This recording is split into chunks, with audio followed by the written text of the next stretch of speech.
Adrian woke slowly, not to the blare of his Chicago alarm or the distant rumble of the L train, but to the gentle persistence of morning light filtered through linen curtains.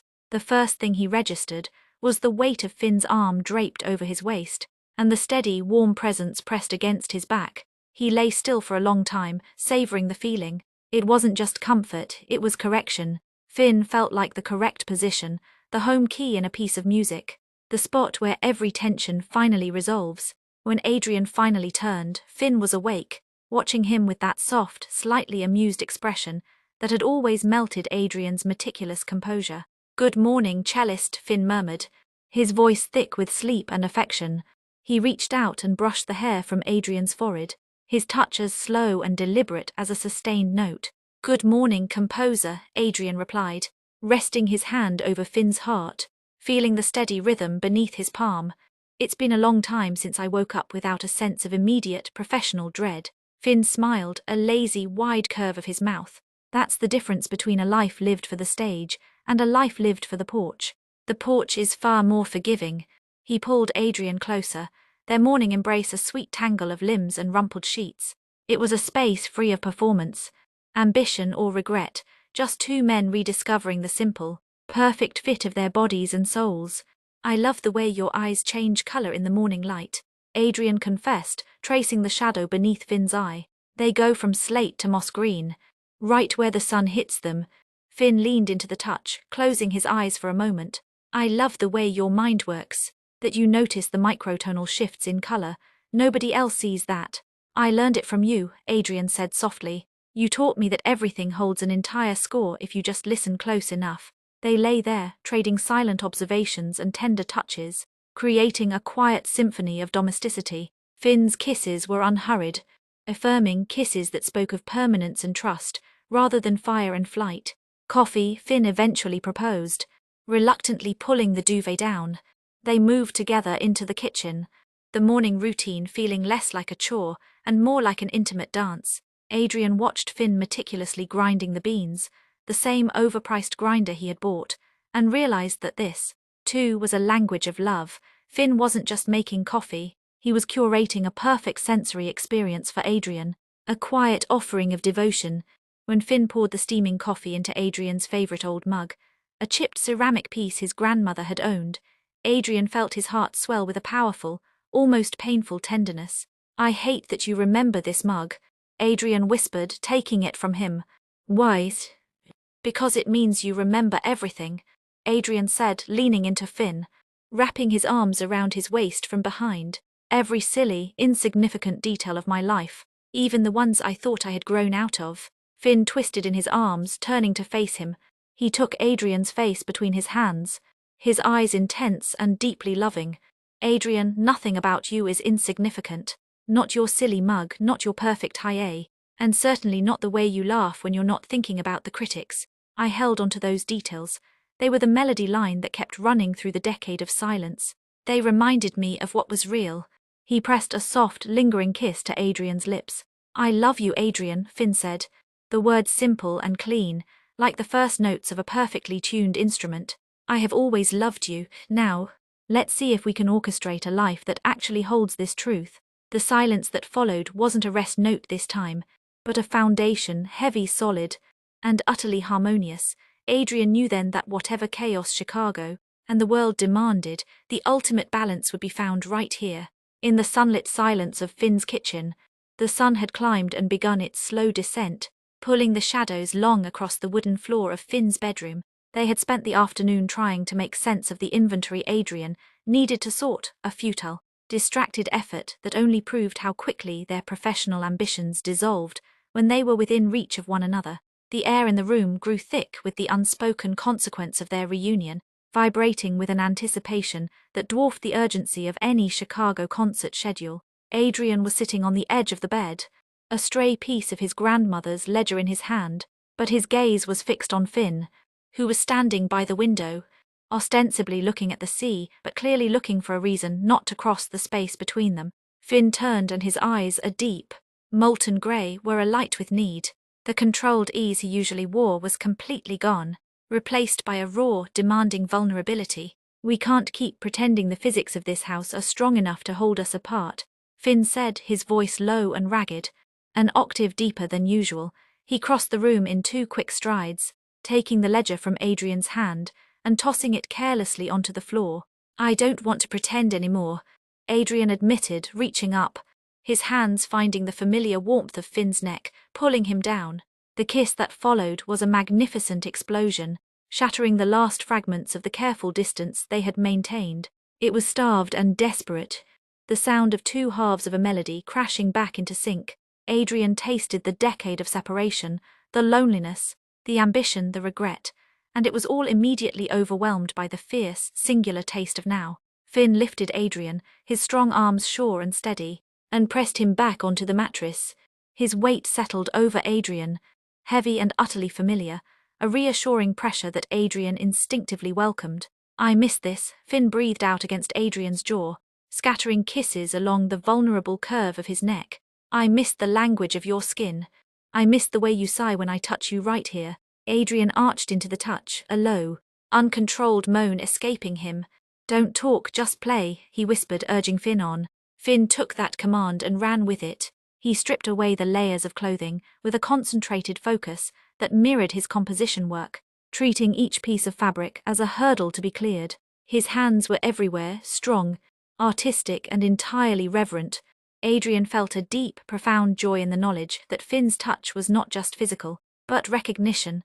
Finn knew the topography of his body better than anyone, knew the muscle tension from the cello, the stiffness in his shoulders, the exact places where the emotional weight had settled. Finn moved slowly, deliberately, tracing patterns of fire across Adrian's skin, a composer charting a complex score. He lingered where the skin was soft, then pressed where the tension was rigid, working out 10 years of professional focus and emotional control. You are so beautiful, Finn murmured, his voice thick with devotion. He knelt beside the bed, gazing at Adrian with an adoration that brought a sudden, surprising rush of tears to Adrian's eyes. It was a gaze that didn't judge or demand, but simply cherished. Adrian reached out and guided Finn back up, pulling him down until their hearts were beating against each other, a fierce twin rhythm. This isn't about the past, Finn, Adrian managed, his voice shaky with emotion and passion. This is a future cadence, a resolution. It's a promise, Finn agreed, his voice a low, beautiful rumble, before he pressed his mouth against Adrian's one final time, dissolving the last barrier between them. In that moment of perfect union, there was no Chicago, no Oakhaven, no career and no past. There was only the sound of their shared breathing, the exquisite friction of skin, and the overwhelming, undeniable harmony of 2 souls that had finally, gloriously, found their way back to the main movement of their lives. It was the deepest, most complex, and most beautiful piece of music they had ever created. They woke late, tangled together in the comfortable afterglow of their reunion. The easy, unhurried pace of the morning was a luxury Adrian hadn't known since he was a teenager. Finn had gone downstairs to make coffee, promising the exact same level of perfection as the day before, leaving Adrian alone in the warmth of the bed. It was in this moment of profound peace that Adrian's phone, lying forgotten on the bedside table, began to sing the demanding, clipped ringtone reserved only for work. Adrian snatched it up before the second ring, a visceral reaction that pulled him instantly out of the quiet bubble of Oakhaven and back into the high-stress, precision-driven world of the city. The caller ID flashed, Maestro V. Sterling, Chicago. He cleared his throat, his heart already hammering in a familiar, anxious rhythm. He sat up, pushing the duvet aside. Hello, Maestro, I hope all is well, Adrian said, adopting the measured, professional tone he used for rehearsals. Finn walked back into the room holding 2 mugs, instantly sensing the change in the atmosphere. The relaxed curve of Adrian's shoulders had become rigid, and his gaze was already fixed on an internal distance. Finn set the mugs down quietly and sat on the edge of the bed, his presence a silent counterweight to the conversation. Adrian, thank goodness, well is relative. Darling, Sterling's voice, sharp and laced with controlled panic, crackled through the phone. We have a disaster, a true tragedy. Victor, our principal cellist, slipped on the steps outside the Lyric Opera last night. He won't be able to hold a bow for at least 6 weeks. Adrian's breath hitched. Victor, I'm so sorry, Maestro. Is he? He's fine, but the orchestra is not. We start the Mahler cycle next week. You know the score, Adrian, the complexity, the sheer demand on the principal chair. You are the only person who can step in. I need you back, Adrian, today. The blood drained from Adrian's face. Today, the word was a heavy anchor, yanking him violently away from the coastline. He looked at Finn, whose hand immediately found his, giving a firm, grounding squeeze. Maestro, I can't. I'm tied up with family matters here until Friday, Adrian said, trying to push back. A small, weak protest against the weight of his commitment. Family matters, Adrian, this is the Mahler 10th. This is your career, you step up now, and you step out of the section forever. We're talking about solidifying your position as principal. You have to be here. We'll charter a car to get you to Portland for the last flight out. Adrian closed his eyes, the pressure of the moment overwhelming. He could feel Finn's hand, warm and strong, but he could also hear the clear, undeniable summons of his destiny. This was the opening he had waited a decade for. He couldn't say no. Maestro, Adrian finally said. The word heavy. I can be on a flight tomorrow morning. I will be in rehearsal by noon. Tomorrow, fine, tomorrow it is. Sterling sighed, the tension only slightly lessened. We'll send the itinerary. Don't disappoint me. Adrian, this is your moment, don't be late. Adrian ended the call and let the phone clatter onto the duvet. The silence that followed was dense, broken only by the sound of the small waves outside. The gentle morning was utterly ruined. Principal cellist, Adrian whispered, his eyes wide, a mix of elation and dread warring within him. It's what I've been working for. It's the whole reason I left. Finn didn't pull away or look disappointed. He reached out and gently took Adrian's face in his hands, forcing him to meet his gaze. I know what this is, Adrian, and you have to go. You must, Finn said, his voice calm and steady, utterly devoid of jealousy or manipulation. You earned this, you don't get to compromise your ambition for me. Not now. Adrian searched his eyes, surprised by the immediate acceptance. But the balance, we just found it. And now I have to leave. I have to go back to the zero chaos. Finn smiled, a faint, tender light in his eyes. No, that's the wrong note. You're not going back to zero chaos. You're taking us with you. When you play the Mahler, Adrian, you'll be playing with a full heart. That's not control, that's depth. He squeezed Adrian's hand and stood up, pulling Adrian to his feet. Go, pack the cello, I'll drive you to the airport. And while you're gone, I'll take that old cassette tape you found, the one from 2007, and I'll compose a new counterpoint to it. A piece that includes the ocean, the city, and the fact that we no longer run away from each other. Finn kissed him, a long, profound kiss that was a promise of return. This isn't the end of the movement. Adrian, it's a very difficult, very fast solo that you have to execute perfectly, and then you come back to the ensemble. We're the ensemble now. The drive from Oakhaven to the Portland airport was a composition in itself, a blend of forced normalcy and agonizing subtext. The late afternoon sun was blinding over the coastal highway, but the emotional landscape in Finn's car was shadowed and heavy. Adrian's cello case, secured in the back seat, felt less like a precious instrument and more like a symbol of the career that was tearing him away. Finn kept one hand on the steering wheel and the other resting on Adrian's thigh, the contact constant and grounding. They talked about trivial things, the ridiculous price of the taxidermied owl, the logistics of mailing the last of Adrian's grandmother's books, anything to avoid the inevitable. Did you remember your sheet music for the Mahler? Finn asked eventually, his voice carefully neutral. Yes, it's in my carry-on, Adrian replied, looking down at their joined hands. Finn's thumb was tracing small, slow circles on his skin, a steady beat. Good, play it with fire, Adrian. Play it like you have something important to rush back to. Adrian turned his hand over and linked their fingers, squeezing hard. It's only 2 weeks. The principal cellist position is temporary, just until Victor recovers. 2 weeks is the longest rest note in any composer's score. Finn countered softly, but we'll use the time. I'll send you the first few bars of the new piece. You can write the cello line into the margin of your Mahler score. When they finally pulled up to the departures curb, the silence was overwhelming. The car engine clicked as Finn shut it off, signifying the hard stop. Adrian didn't move. He felt paralyzed. The emotional whiplash from the last 48 hours, reunion, passion, ambition and separation, too much to bear. I can't do this again, Finn. Adrian whispered, the words ragged.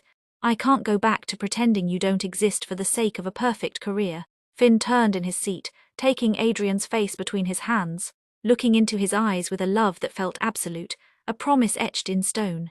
Look at me, Adrian, this is not the end of a movement. It's the beginning of a duet that includes the challenges. You are going to Chicago with a new perspective. You are going to fight for your career, and I am going to fight for my composition, and we are going to close the distance every single day. With every call, every text, and every flight back here, he pulled Adrian into a fierce, final kiss. This kiss was heavy with the promise of future touches, a deposit on all the intimacy they would reclaim. Now go and be the principal cellist. Go and claim the position that is yours, Finn urged, pulling back only when the emotional cost was almost unbearable. He gave Adrian one last, tender touch on the cheek. I'll be here, composing the piece that brings you home for good. Adrian nodded, unable to speak, and forced himself to retrieve the cello case. The heavy case felt different this time. It was no longer the weight of his solitary ambition, but the weight of his future. A future he was now building with Finn. He carried the cello through the automatic doors and past security, not daring to look back until he reached the gate. He knew instinctively that Finn would not be gone. He was still there, sitting in the car, waiting for Adrian to fully commit to the path that would eventually lead them back to a permanent harmony. He pulled out his phone, already opening a new text message. The silence might be a rest note, but their conversation didn't have to stop. I love you, send me the first note as soon as you have it. Adrian's first rehearsal back in Chicago was a shock of cold, impersonal precision. The air in the symphony hall was sterile, thick with the scent of varnish and polished brass. Maestro Sterling's voice, a whip crack of demand and impatience, stripped away any lingering softness from the Maine coast. Adrian, tempo, you are dragging the adagio by 3 beats. Sterling thundered, bringing the colossal sound of the orchestra to an abrupt halt. Where is the emotional core? My friend, this is Mahler. This is existential agony, not a seaside stroll. Give me the weight, give me the fear. Adrian gripped the neck of his cello, his knuckles white. He was technically perfect, his bowing was flawless, his pitch impeccable, but he knew Sterling was right. The sound he was producing was disciplined, but empty. He felt distant from the ragony of the Mahler. His heart was still back in Oakhaven, full of an overwhelming, joyous, but complicated love. The geometry of his life felt fragmented again. During the 15-minute break, Adrian retreated to the cramped soloist's dressing room. His phone buzzed immediately, an email notification from Finn. The subject line was simply, First Movement, the Oakhaven Anchor. Adrian clicked the attachment, a short, 3-page score for piano and cello. The first few bars were written in Finn's elegant, familiar script. The piano part was a slow, deliberate series of descending chords, the sound of the tide pulling back, the deep, resonant rhythm Adrian had listened to in Finn's bedroom. The cello line, however, was written high up on the fingerboard, an exposed, soaring melody full of frantic, reaching intervals. It was Adrian's escape, his ambition and his fear, all compressed into 30 seconds of music. He read the notes and a sudden, involuntary sound, a half laugh, half sob escaped him. It was their truth. The deep, grounding piece of Finn's presence, the Oakhaven Anchor, juxtaposed with the panicked, beautiful struggle of Adrian's career, the soaring escape. A text message followed the score. From Finn, the cello part is hard. I know, it's supposed to be played while feeling like you're pulling against the tide. The piano is the rhythm that never leaves you. You don't have to resolve the dissonance yet. Adrian, just play the truth of the 2 sounds happening at once. I love you. Adrian held the phone, tears blurring the sheet music. He suddenly understood.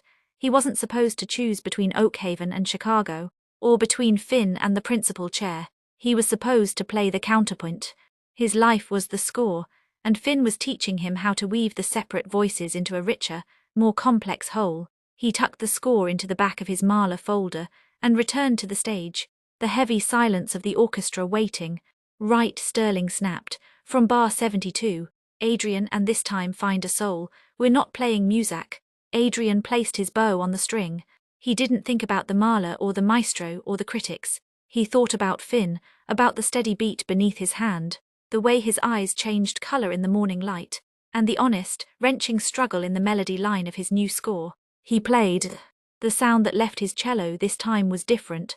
It was still precise, but it was imbued with an aching, resonant depth. The notes weren't just technically correct. They carried the weight of a decade of longing and the relief of a powerful reunion. He played the fear, yes, but he also played the anchor. When the passage ended, the silence held for an extra beat. Maestro Sterling didn't interrupt. He simply nodded, his sharp gaze fixed on Adrian. "Good, Adrian, very good," Sterling said, his voice surprisingly soft. "Now where did that come from?" Adrian lowered his bow, his heart still thrumming with the rhythm of Finn's piece. "It came from a necessary dissonance, Maestro," he replied, a quiet confidence settling over him, and the promise of resolution. He glanced at his phone, already drafting his reply to Finn. "It's brilliant.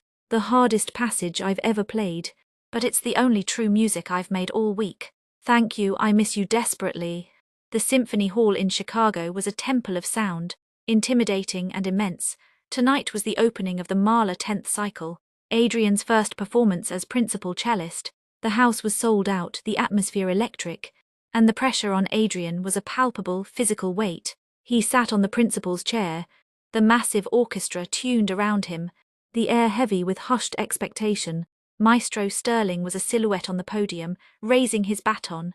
Adrian had ignored the maestro's last-minute instructions and the anxious glances of his section mates. His focus was singular, in the margin of his Mahler score, beneath the frantic, complicated notes of the adagio. He had sketched Finn's simple melody, the 5 descending chords of the Oakhaven anchor. He knew Finn wasn't here, but Adrian had set up the live stream on his laptop back in his empty apartment, and he imagined Finn watching from his sun-drenched, messy parlor, the ocean sound bleeding into the orchestral music.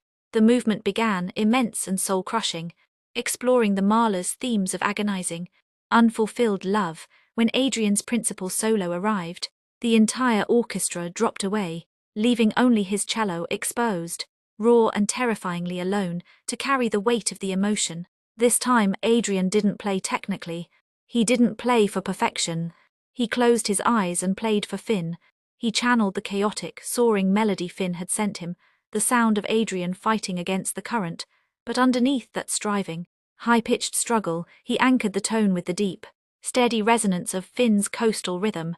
He played the fear of separation, but he followed it immediately with the assurance of return. He played the agony of loss, but layered it with the profound joy of reunion. The sound that poured from his instrument was magnificent. It was not just brilliant technique. It was the sound of a whole, healed heart. The cello sang with an emotional depth Adrian had never achieved before, a complexity that understood that true life, and true love was not a singular, simple melody but a necessary dissonance, resolved into harmony. He wasn't playing the Mahler, he was playing their story. When the solo concluded, and the rest of the strings swelled back into the texture, there was a visible reaction in the audience, a collective, held breath. Maestro Sterling glanced back at Adrian, his usually severe face showing a flicker of genuine astonishment. He didn't speak, he simply gave a minuscule, reverent nod and continued leading the movement. Adrian kept playing, but inside, he was triumphant. He had done it. He hadn't compromised the music for his love. He had elevated the music with his love.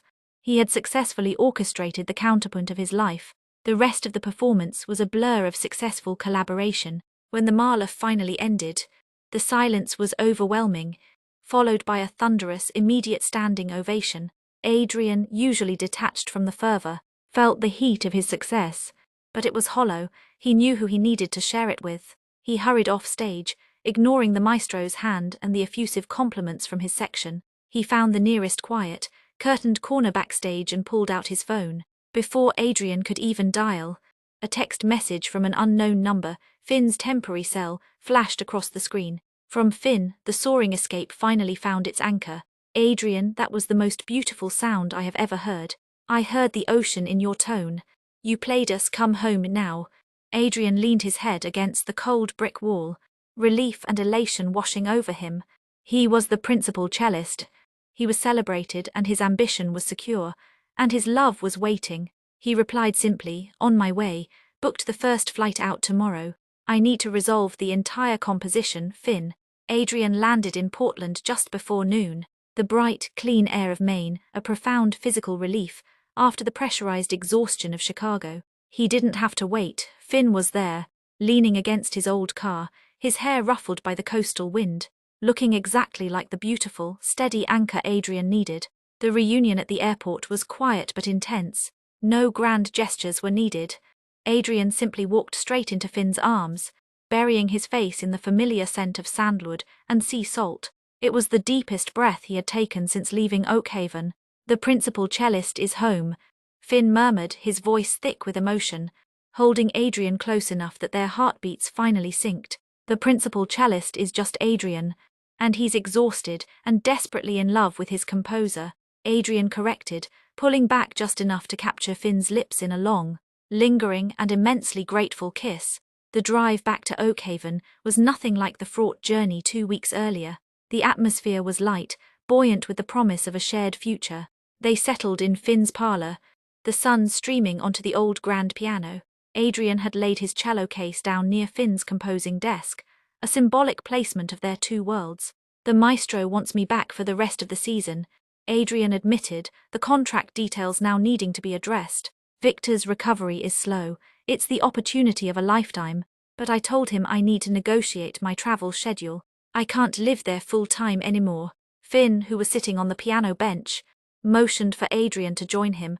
"And what did he say?" "He said no. He said the principal needs to be present, immersed in the city, ready for any call.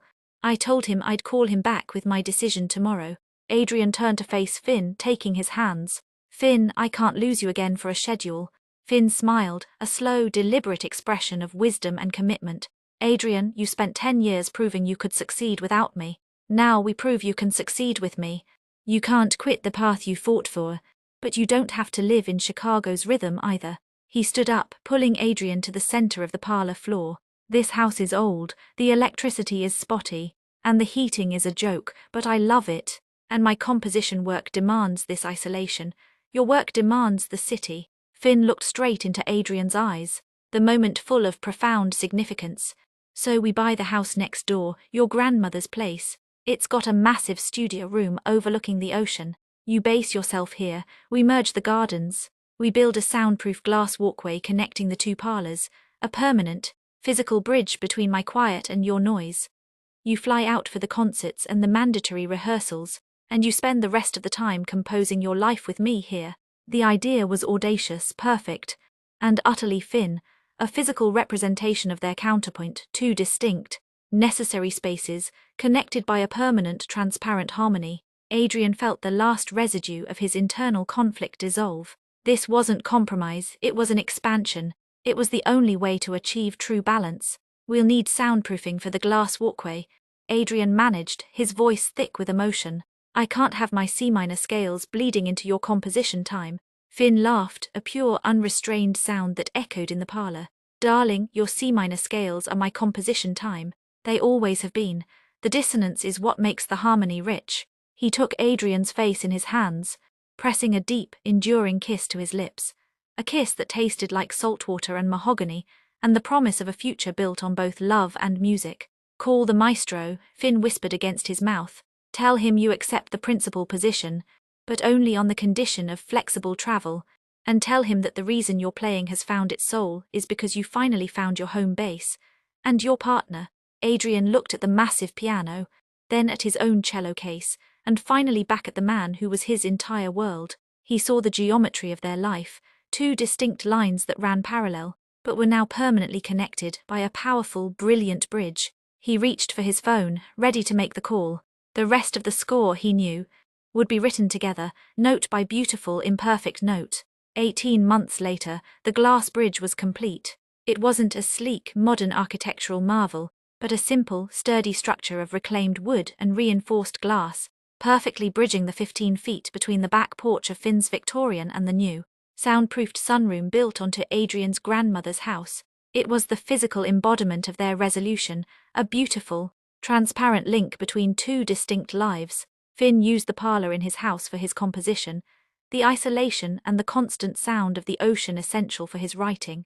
Adrian used the new sound studio in his house for practicing, the acoustics calibrated for the subtle demands of his cello, but they spent most of their time in the glass walkway, a neutral zone where their two worlds mingled. Right now the sunroom was warm, filled with the golden light of a late autumn afternoon. Adrian was on a scheduled 2-week break from Chicago, a negotiation he had fiercely won, 2 weeks of intense rehearsals followed by 2 weeks entirely off. The maestro hated it, but Adrian's playing had become so transcendent since his return that Sterling couldn't afford to lose him. Finn sat at the electric piano in the sunroom, wearing a soft, worn sweater, while Adrian rested his cello on his knee. They were working on Finn's latest piece, a concerto titled The Bridge, and they had reached the final movement. "It's too sentimental, Finn," Adrian argued gently, drawing his bow over the strings to demonstrate a passage. "The cello line in bar 42, it's too major.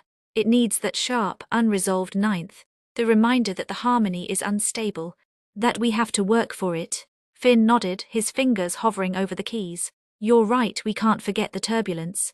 The bridge is beautiful, but the sea is still beneath us." He struck the chord on the piano, and Adrian played the revised cello line, a gorgeous, aching dissonance that immediately resolved back into a clean, triumphant major key. "Perfect," Adrian breathed, smiling.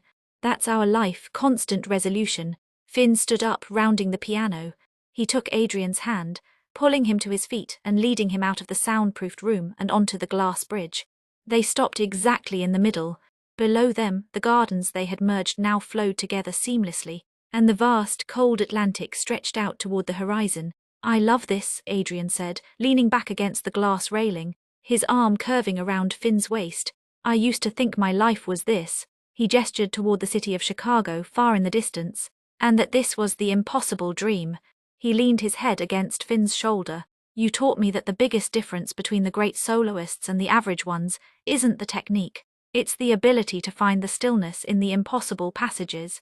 And you taught me that even the deepest quiet needs a powerful, vibrant voice to interrupt it." Finn replied, turning Adrian to face him. He kissed Adrian, not with the urgent, desperate hunger of their reunion, but with the quiet, profound joy of two people who had found the equilibrium of their souls. It was a kiss that promised all the small, sweet moments of their continued, complicated life, the late-night plane arrivals, the triumphant reviews, the shared quiet mornings, and the endless, collaborative process of writing their own score. "Dinner is ready," Finn announced, pulling back. "I made that terrible, cheesy pasta you love." "It's not terrible, it's comforting," Adrian corrected, tightening his grip on Finn's hand. They walked off the bridge and into Finn's parlor, their steps perfectly synchronized. The cello case rested in the next house, and the piano waited patiently in this one. They were separate, they were linked, and they were finally, beautifully, home. The music had begun and it would never stop.